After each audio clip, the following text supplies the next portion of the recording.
and welcome to Offices Adda 24/7. My name is Niharika Walia Bhatnagar and I am with you with the area of ABFM, that is Advanced Business and Financial Management. So today I'm going to talk about the area of organizing. Organizing is a part of Module A, so we'll be talking about that in detail. Right, so we'll be talking about that. When we talk about organizing, what exactly is organizing is a process of arranging the things that are required to uh, basically implement the plan. Right, this is the next step after the plan. So when we have a plan and we want to implement it, we'll have to make sure that it is working up for us. So in this case, what will we do is we will make sure that in this particular process, we are looking forward towards the completion of the goal. So let's talk about it. Acha, here comes the first question. The first question says that which of the following does not constitute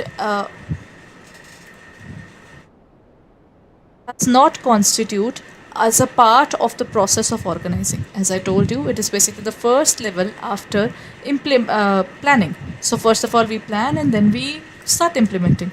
We arrange all the things that are required, then we put all those things to work, and then when those things are put to work, then we get something out of it, isn't it? So in this case, which of the following does not constitute part of the process? Is it report establishing? Is it determining who will be responsible for the particular activity?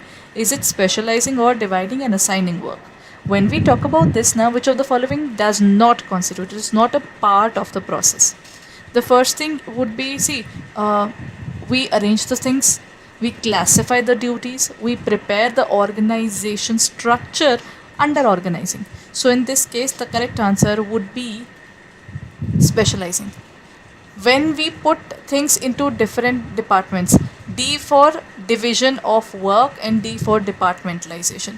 In organizing, you will find two things, that is division of work, and based upon this you will find departmentalization. But when you do something so many times, what will happen? If I do something every single day, then I become specialized in it.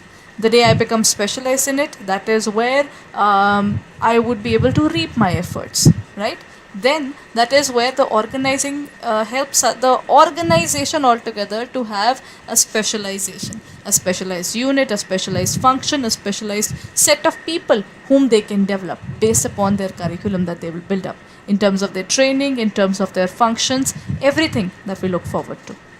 Then comes part of this process involves organizing the activities into categories according to their product lines. Acha, what happens is where companies like HUL, Hindustan Unilever Limited, then Procter and Gamble, then ITC, then Coke, Pepsi, these are more or less umbrella organizations. They have multiple brands covered under them, right? So when they have multiple brands, so what do? Do they create a new company and then they work, or they just create everything under one company? I think when I look at it, when I go back to the past era, I used to think pata hai that just like Coke and Pepsi are competitors, Thumbs Up, 7 Up, Sprite, these are all multiple competitors of these brands.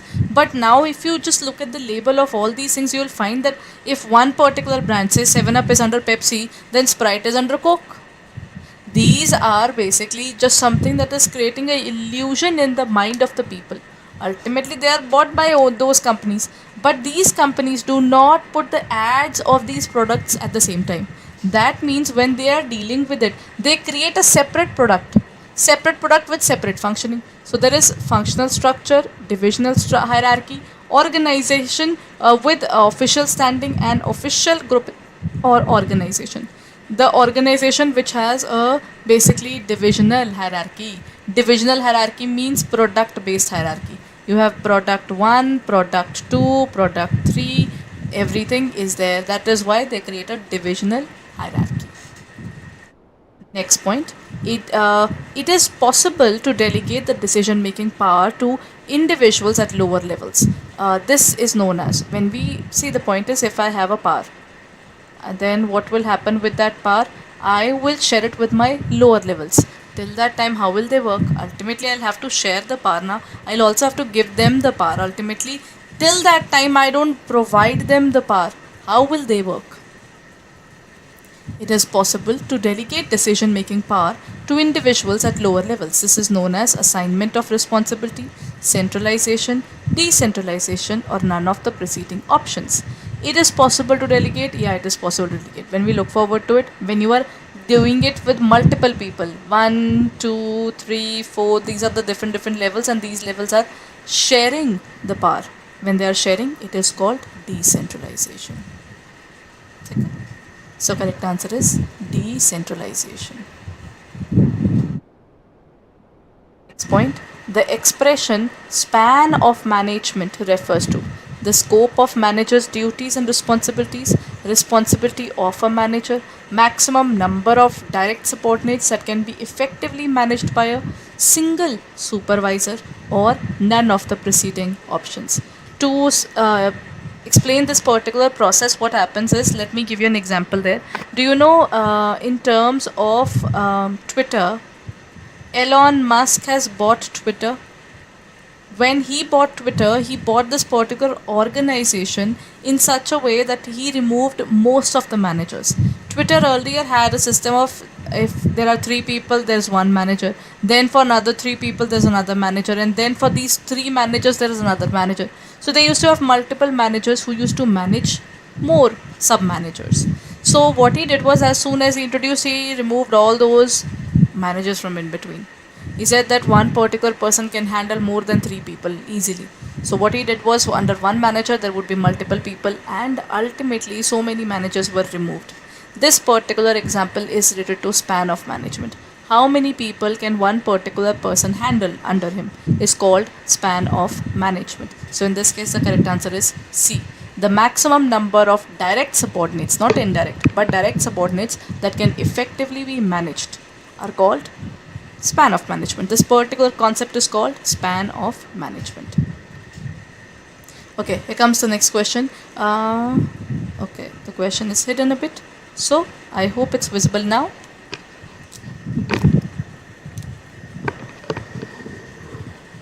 The preservation of one's right to make decisions, extending into new territories. When we talk about centralization, what is centralization?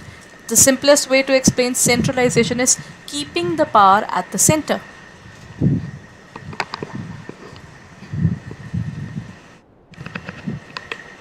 Right?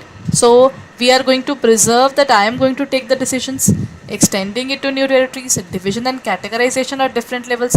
The spread of decision making power throughout the organization. In this case, the correct answer is preservation of one's right. I am not going to share my power with someone else. It's just only and only mine power.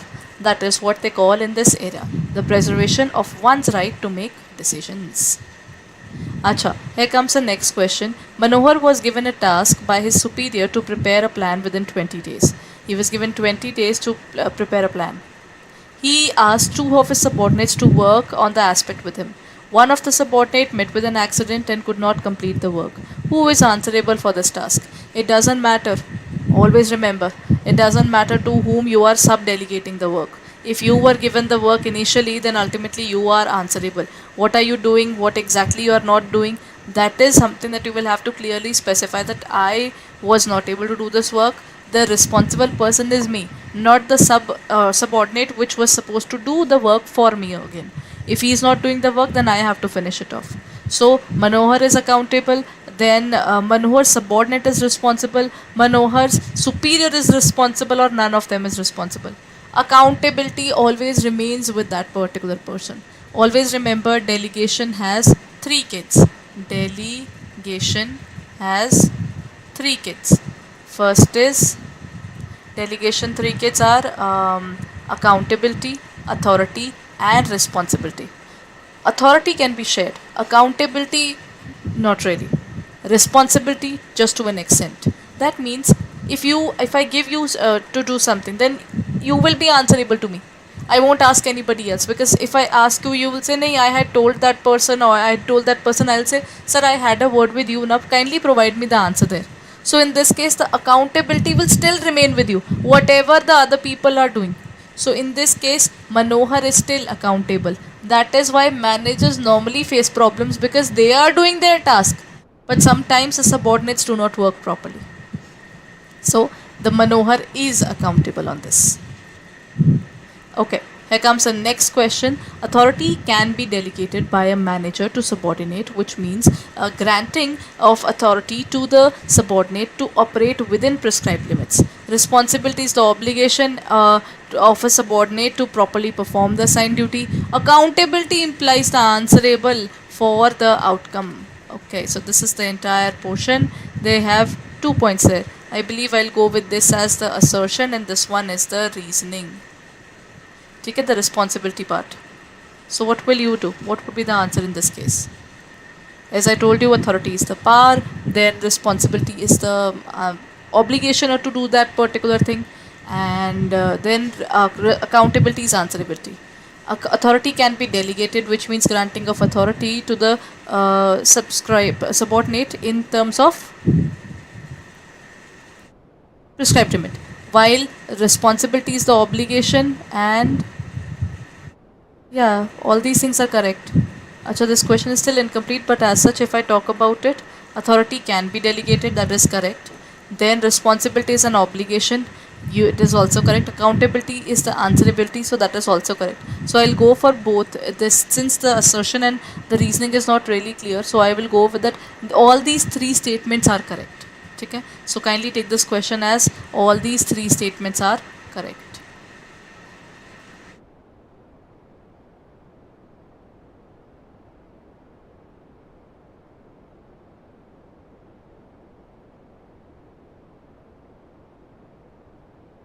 Here comes the next question. Then comes identify the correct sequence of steps involved in the organizing process. Departmentalization, identification of work, establishing reporting relationships, assignment of duties. Based upon this, if I give you the brief, you can go through the remaining points, but let me give you a brief of what exactly organizing is. Under organizing, first of all, you look at the plan. Okay, first thing is looking at the plan. Then what you do is you have to identify the work. That means what are the different tasks that you are supposed to do. Then what you do is you put them into different departments, and everybody is given specific duty, and then ultimately you will say that who is answerable to whom, right? Everybody is answerable to a certain person, so you will have to find that who is answerable to whom ultimately. So in this case, the correct answer would be C, that is identification and division of work, departmentalization, assignment of duties, establishing the reporting relationships. Okay. Next question. In which situation the divisional structure happens to be appropriate? Where the number of major products is more than one, where the size of the organization is quite large, both A and B where primary only one product is sold. Divisional structure is used in those organizations which are kind of umbrella organizations. Hindustan Unilever Limited, it has got Ponds under it, it has got Dove under it.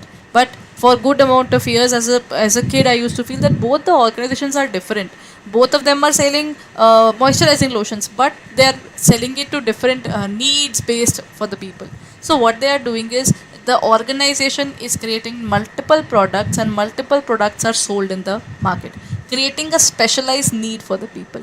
And ultimately they are encashing money. It comes from right pocket or left pocket. How does it matter? Right? So in this case, the correct answer is both A and B. Divisional structures are used when we have made different products and the organization is really very huge. So it would be C. Okay, so I hope you have been learning a lot about this particular topic. If you like this session, then please go ahead and share it among your peers.